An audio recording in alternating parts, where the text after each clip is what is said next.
जय शिव शंकर, जय माता पार्वती। आप सभी का स्वागत है। आप सभी को पिठोरी अमावस्या व्रत की बहुत बहुत शुभकामनाएं। पिठोरी अमावस्या, जिसे पोलाला अमावस्या के नाम से जाना जाता है, आज हम व्रत कथा का श्रवण करेंगे। भाद्रपद महीने की अमावस्या पिठोरी अमावस्या या पोलाला अमावस्या के रूप में मनाई जाती है। इस दिन महिलाएं अपनी संतान की लंबी आयु के लिए व्रत रखती हैं। ऐसी मान्यता है कि इस दिन व्रत रखने से माता की कृपा प्राप्त होती है, साथ ही संतान की सुरक्षा और आयु में वृद्धि होती है। पोलाला व्रत अमावस्या की कथा अनुसार बहुत पहले की बात है। एक परिवार में 7 भाई थे और सभी का विवाह हो चुका था। सबके बच्चे भी थे। परिवार की सुरक्षा और सलामती के लिए सातों भाइयों की पत्नियों पिठोरी अमावस्या का व्रत रखा करती थी।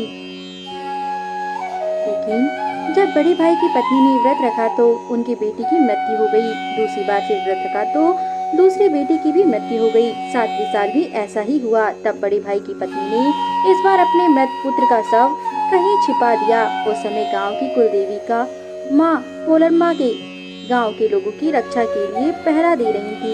उनकी नजर जब ऐसे दुखी माँ पर पड़ी तो उन्होंने वजह जाननी चाहिए। तब बड़े भाई की पत्नी ने सारी बात कह दी। देवी ने उस पर दया कर दी। दया करती ही माता ने कहा, देखो बेटी, तुम रो नहीं, मैं अवश्य तुम्हें उपाय बताती हूँ, तुम वैसा ही करना। माता ने बड़े भाई की पत्नी से कहा कि बेटी, जहाँ जहाँ तुम्हारे बेटों के शव हैं, जहाँ अंतिम संस्कार हुआ हो, वहाँ जाकर तुम हल्दी छिड़क देना। बस तुम इतना करना, फिर देखना। माता की कही अनुसार उसने वैसा ही किया। उसने हर जगह हल्दी छिड़क दी तथा समय बीता और देखा कि घर जाकर तो उसके सातों पुत्र जीवित खड़े हुए थे। उसकी खुशी का ठिकाना नहीं रहा। उसने अपने सातों पुत्रों को गले लगाया और गांव में जा जाकर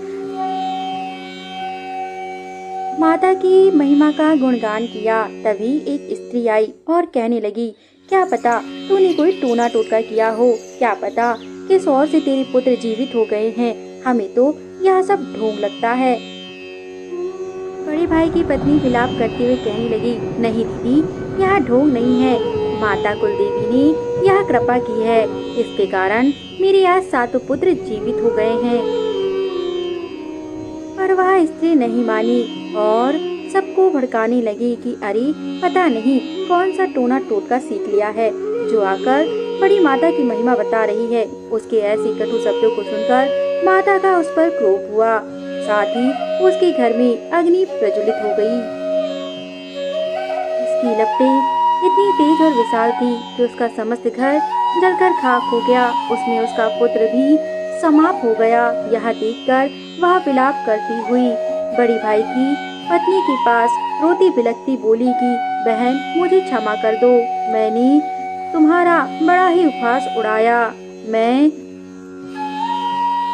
बड़ी ही पापी हूँ। तुम्हारे 7 पुत्रों को देखकर मेरे मन में ईर्ष्या होने लगी थी। कृपा कर मुझे वह उपाय बताओ, मेरा पुत्र पुनः जीवित हो जाए। उसके दुख को देखकर वह कहने लगी, बहन तुम चिंता मत करो, माता तुम पर भी अवश्य कृपा करेंगी। तुम अवश्य पिठोरी अमावस्या का व्रत करो। माता पोलम्मा तुम्हारे अवश्य ही दर्शन देगी तथा तुम्हारा पुत्र पुनः जीवित हो जाएगा। उस बस अपने मन में श्रद्धा रखना। उस महिला ने वैसा ही किया। माता की कृपा से उसका पुत्र जीवित हो उठा। पुत्र को जीवित देखकर अब उसने भी माता को नमन किया। इस प्रकार से समस्त महिलाएं अपनी संतान की लंबी उम्र के लिए पिठोरी अमावस्या का व्रत करने लगी तथा सदैव माता से अपनी संतान की रक्षा का वरदान पाने लगी। पिठोरी अमावस्या का दिन संतान की लंबी आयु के लिए माता की कृपा के लिए किया जाता है। इस दिन पूजा अर्चना करने से माता की कृपा बनी रहती है।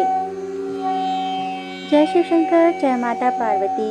जी पोलम्मा हमारे द्वारा प्रस्तुत की गई धार्मिक व्रत कथाएं अगर आपको पसंद आती हो तो हमारे YouTube चैनल को जरूर सब्सक्राइब करें और अपना समर्थन अवश्य दें ताकि हम ऐसी ही उच्च कोटि की कथाएं लाते रहें। धन्यवाद।